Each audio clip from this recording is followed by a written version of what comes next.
नवरंगपुर जिले में जिला प्रशासन और मत्स्य प्राणी संपद विकास विभाग मिलित आनुकूल्य दुईदिनिया जिला स्तरीय मत्स्य प्राणी संपद मेला 2026 आयोजित हो जाइछि। एही कार्यक्रमटी स्थानीय आरडीसी हाईस्कूल पड़िया अनुष्ठित हो जाइछि। उक्त कार्यक्रम में मंत्री नित्यानंद गंड जोगदे आनुष्ठानिक भाव में उद्घाटन करथिले। मंच में सम्मानित अतिथि भाव में विधायक मनोहर रंधारी, गौरी शंकर माझी, नरसिंह भत्रा, पौर अध्यक्षा कुनु नायक, जिला मुख्य प्राणी चिकित्सा अधिकारी राधेश्याम लाइक प्रमुख जोग देइछन्ति। एही मेला अवसर में जिलार 4 जण चाषी को मुख्य अतिथि मानपत्र आर्थिक पुरस्कार राशि प्रदान करथिले। मेलार मुख्य उद्देश्य है जे ये विभाग रे विभिन्न जमती कुकुड़ा पालन हो, माछ चाष हो, गो पालन हो, एमती विभिन्न प्रकार चाष केमती चाषी माने पाइबे। सरकार जो योजना अच्छी कामधेनु योजना, ये योजना माध्यम रे सरकार से चाषी मान को रिहाती दौचे, चाषी मान को प्रोत्साहन करुचे। आम अंचल रे भी अनेक आवश्यकता रही जमती कि माछ मांसर आवश्यकता रही, अंडार आवश्यकता रही। आज आम बाहर राज्य उपरे निर्भर करुचु।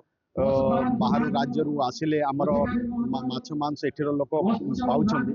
से सब जिनिस को आगामी दिन रे केमती से जो आवश्यकता अच्छी आवश्यकता को मेंटेवा पाई आज आम सरकार माननीय मुख्यमंत्री मोहन चरण माझी एवं विभाग मंत्री गोपालानंद मल्लिक आपको लोकों पाखे पहुंचाइबा पाई आज मेला ब्लॉक स्तर रे भी मत्स्य प्राणी संपद मेला है।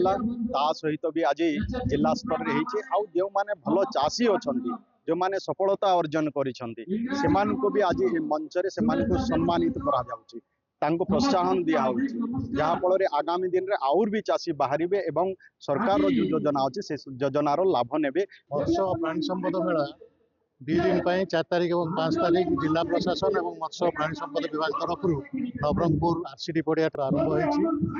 माननीय मंत्री श्रीयुक्त नित्यानंद विद्यालय गणशिक्षा या उद्घाटन करते और अन्य अतिथि मान मध्य समस्त एमएलए अंशग्रहण करते। मेलार मुख्य उद्देश्य हूँ जो सरकार मत्स्य प्राणीपालन विभाग द्वारा कार्यकारी विभिन्न योजना तार लकाबी करने लोक मैंने केमती जानवे कौन कौन योजना चली कौन से सुविधा अच्छी से आगू को केमती करें तार सरकार जो सहायता दौरान रिहाती दौरान केमती पाइपर तार से विषय लोक को जनवाई मेलार आयोजन कर सरकार तरफ।